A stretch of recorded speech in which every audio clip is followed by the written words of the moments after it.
Good morning students, आपका स्वागत है हमारे यूट्यूब चैनल पर। तो हम पढ़ रहे थे कोऑर्डिनेशन कंपाउंड। कल मैंने लास्ट में आपको संकुल लवण पढ़ाया था और संकुल लवण के अंदर मैंने बताया था भी जो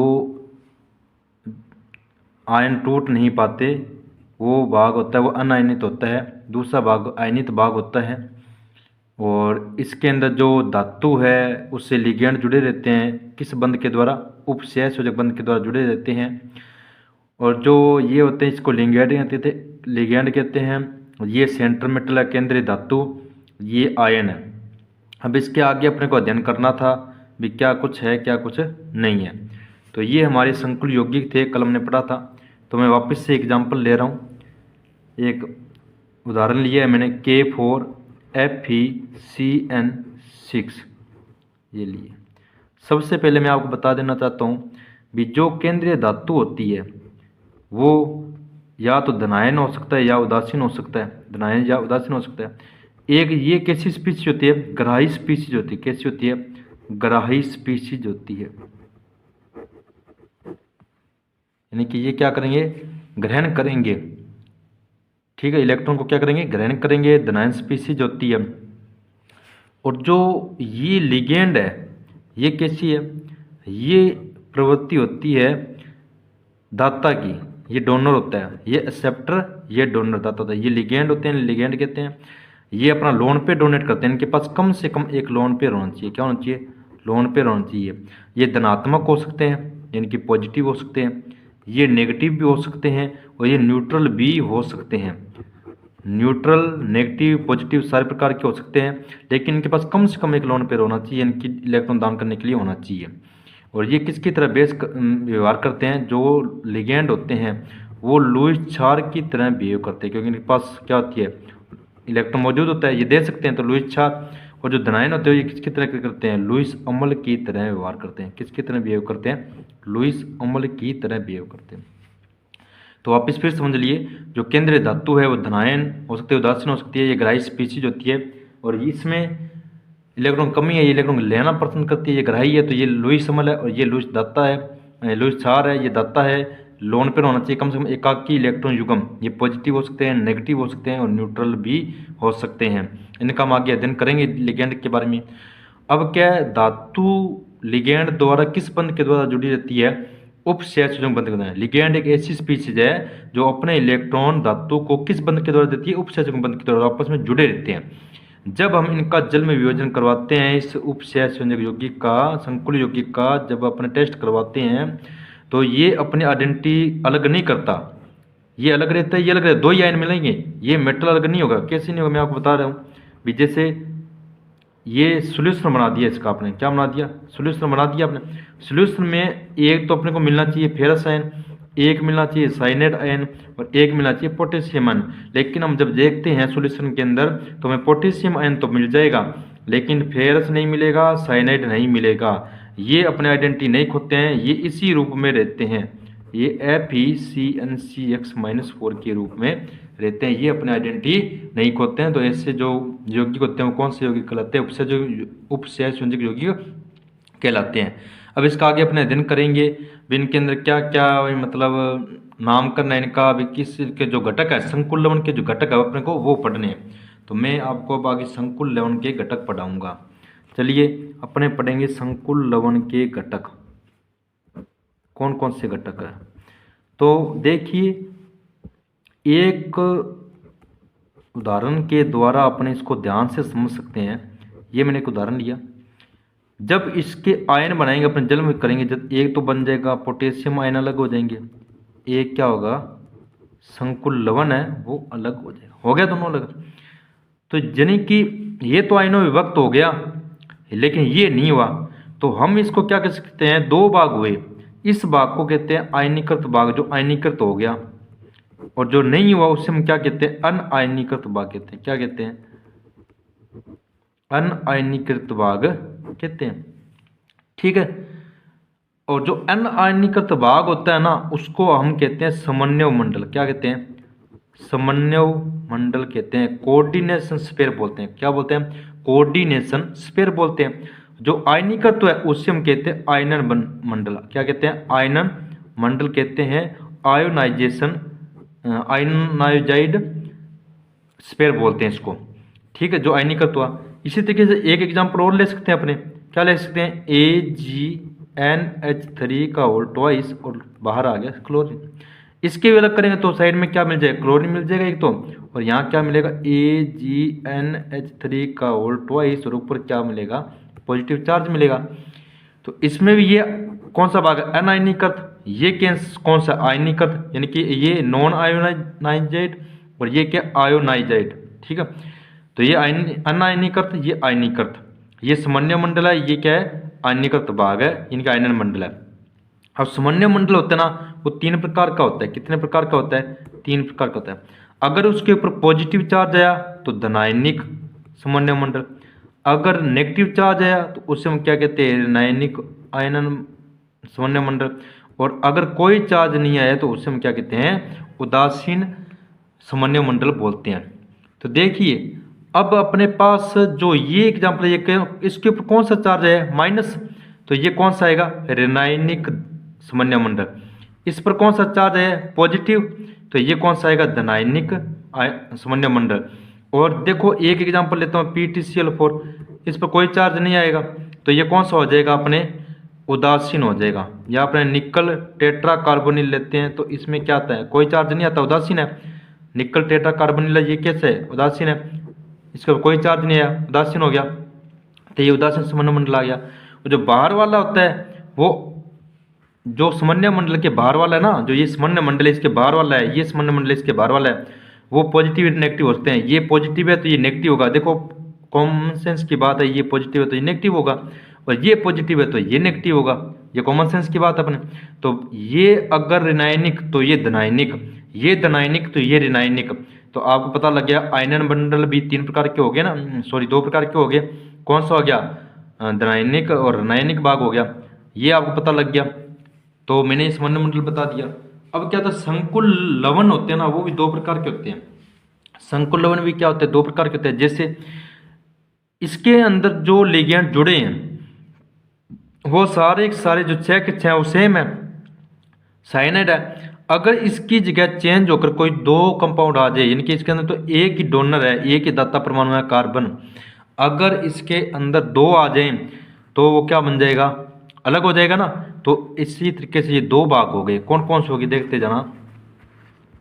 एक तो होता है होमोलेप्टिक, ये कौन सा होता है, होमोलेप्टिक संकुल होता है। कौन सा होता है, होमोलेप्टिक संकुल होता है। और एक होता है हेटेरो,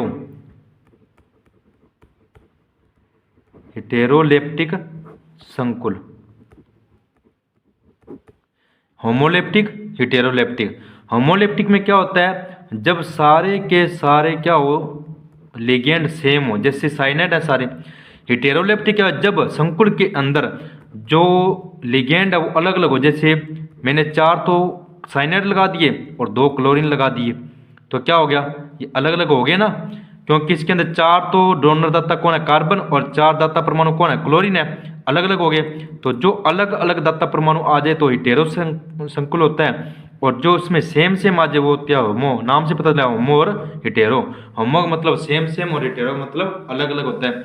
ये संकुल के टाइप आ गए, सारा पढ़ लिया, ये धातु हो ही गई। और अब आ गया लिगेंड। लिगेंड के बारे में हमें पूरी चर्चा करनी है। अब हम क्या पढ़ेंगे, लिगेंड के बारे में पढ़ेंगे। लिगेंड कितने प्रकार के होते हैं, कौन कौन से होते हैं, अपने को वो पढ़ना है, ठीक है। तो चलिए अपन स्टार्ट करते हैं लिगेंड्स के बारे में।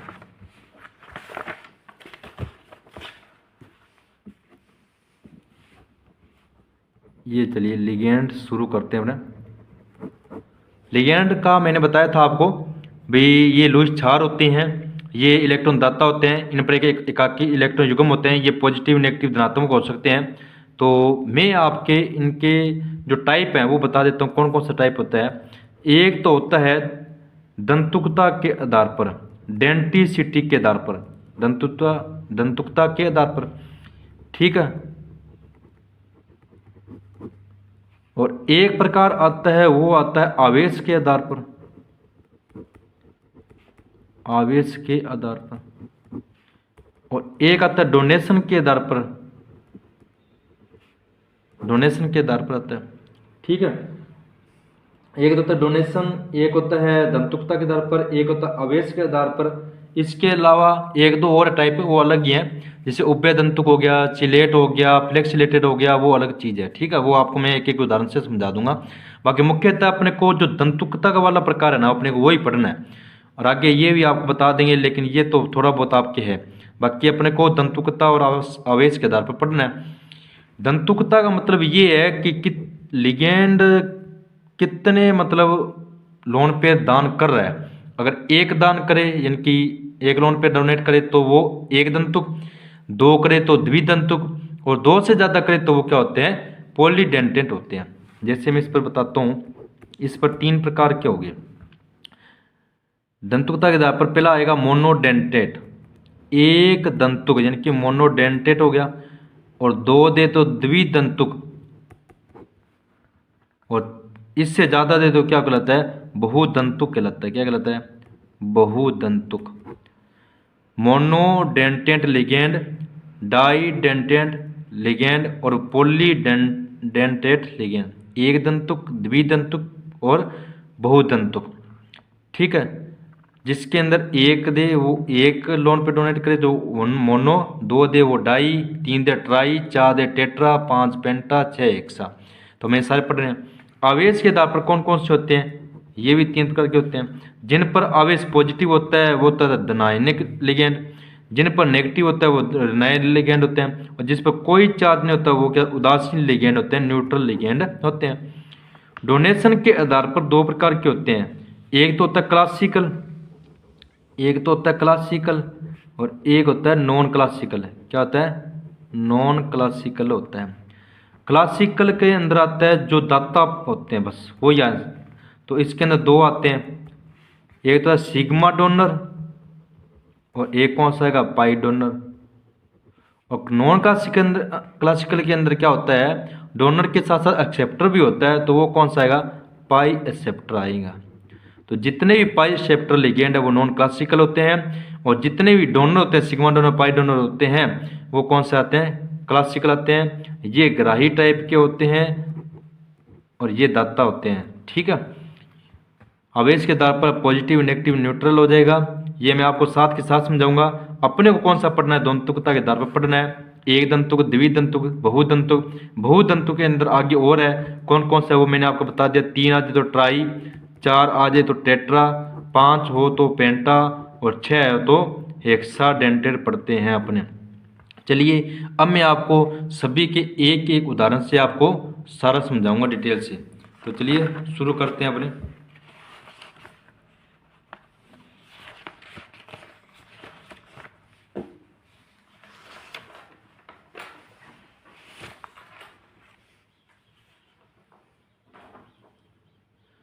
सबसे पहले आता है मोनोडेंटेंट लिगेंड। देखो बिल्कुल भी आपको मतलब घबराना नहीं है, आप इनको 4-5 बार लिख के याद करोगे ना तो सारा याद हो जाएगा। हमें इसमें 4-5 चीज़ें ध्यान रखनी है। एक तो लिगेंड का जो संरचना सूत्र है वो, लिगेंड का नाम यानी कि अपने नाम लिखेंगे, नामकरण में कैसा आएगा, दाता परमाणु भी दान कौन कर रहा है, इलेक्ट्रॉन दे कौन रहा है, और उस पर आवेश कितना है। तो चलिए मैं आपको शुरू से पढ़ा रहा हूँ। पहला आता है जल, H2, इसका नाम होता है एक्वा, इसका जल नहीं लिखना, एक्वा। इसमें कौन डोनेशन दे रहा है, ऑक्सीजन दे रहा है, क्योंकि ऑक्सीजन पर लोन पे है, और मैंने बताया था अभी आपको देना चाहिए, मतलब लोन पे होना चाहिए कम से कम लिगेंड के पास। ये अमोनिया है, इसको एमीन लिखते हैं। इस पर नाइट्रोजन दे रहा है, कार्बोनिल के अंदर ऑक्सीजन दे रहा है, फोस्फिन के अंदर फॉस्फोरस दे रहा है, पीरिडिन के अंदर नाइट्रोजन दे रहा है। ट्राईफेनिल फोस्फिन, इसकी संरचना कैसे होती है, PH3P। ट्राईफेनिल यानी कि 3 तो फेनिल समूह जुड़े होंगे, किसके साथ, फॉस्फोरस के साथ। तो ट्राईफेनिल फोस्फिन, इसमें फॉस्फोरस दे रहा है। नाइट्रोसिल के अंदर कौन दे रहा है, नाइट्रोजन दे रहा है। इन सभी पर चार्ज कौन सा है, 0 है। इसका मतलब ये जितने मैंने आपको अभी तक बताए है ना, वो सारे कैसे लिगेंड है, उदासीन है। देखो मैं आपको इसी के अंदर साथ साथ करवा रहा हूँ, आवेश के आधार पर भी और दंतुकता के आधार पर। मोनोडेंटेंट है मतलब कि एक लिगेंड जो देगा, एक लोन पेयर देगा। तो ये सारे ऊपर वाले आगे ना, वो कितने आगे, ये सारे के सारे कौन से आगे, उदासीन आगे, न्यूट्रल लिगेंड आगे। Aqua, amine, carbonyl, phosphine, pyridine, triphenyl phosphine, nitrosyl. आपको नाम जरूर याद होना चाहिए, क्योंकि ये नाम नहीं याद होंगे तो आप उपशय संयोजकों के नाम नहीं लिख पाएंगे। तो चलिए आगे चलती, अब आता है ऋणात्मक। ऋणात्मक में देखो अब सभी के चार्ज -1 बताने की जरूरत नहीं है, जिसके अंदर नेगेटिव चार्ज होगा। तो पहला आएगा हेलो। हेलो क्या होता है? हेलोजन से बना है। अगर क्लोरीन आए तो क्लोरो, ब्रोमो, आइडो, ब्रोमो, है ना। ये OH क्या था? Hydroxo, cyano, isocyano, nitro, nitrito, hydrido, amido, peroxo, oxo, carbonato, sulphato, amido, sulphido, azido, phosphido. ठीक है, जहाँ तक क्या है सारे के सारे नेगेटिव हैं। अगर -3 चार्ज है तो -3 है, ये -3 है। ये डोनेशन मैंने आपको बता रखा है, इसमें नाइट्रोजन है, इसमें सल्फर है, इसमें नाइट्रोजन है। हमें इनमें बस आपको उदाहरण ध्यान रखने हैं भी मोनोडेंटेड कौन से हैं, नेगेटिव चार्ज कौन सा होता है और नाम क्या है, नाम जरूर याद रखना अपने को। ये मैंने आपको सारे कौन से बता दिए, नेगेटिव बता दिए। और देखो उदासीन का जो नामकरण करते हैं ना, तो उनके स्पेशल नाम दिए गए हैं। तो देखो जल का एक्वा, एमीन का एमीन, कार्बोनिल का कार्बोनिल, ये नाम दिए गए हैं। लेकिन जितने भी हमने जो रिनायन पढ़े हैं उन सभी के नाम के पीछे ओ लगाया गया है। क्या लगाया गया है? ओ। मैं आपको यहाँ लिख देता हूँ, ओ लगाया गया, ओ शब्द। देखो यहाँ पर क्या होना है? Halo, hydroxo, cyano, isocyano, nitro, यानी कि ओ लगाना है। इनके पीछे अनुलग्न कौन सा लगेगा? ओ लगेगा। किनके पीछे? ऋणात्मक लिगेंड के पीछे। और धनायन के पीछे क्या लगेगा? ईएम लगेगा। क्या लगेगा? ईएम लगेगा। तो देखो यहाँ पर NO+ है तो नाइट्रोसोनियम, और यहाँ पर NH2 NH3 पॉजिटिव है तो हाइड्रोजीनियम। और इन दोनों में नाइट्रोजन दाता परमाणु है, दोनों में +1 चार्ज है। और एक चीज और आपको मैं बता देता हूँ, ध्यान से देखना, ये अमोनिया है तो एमीन नाम है, ठीक है। अमोनिया में से एक हाइड्रोजन हमने निकाल दिया तो क्या बन गया? एमिडो बन गया, NH2- एमिडो। एक हाइड्रोजन और निकाल दिया तो क्या बन गया? इमिडो बन गया। और फिर अपने लास्ट एक हाइड्रोजन और निकाल दिया, नाइट्रोजन के ऊपर -3 कर दिया, वो एजिडो होता है। तो आपको ये ध्यान रखना है, कन्फ्यूजन नहीं होना बिल्कुल भी।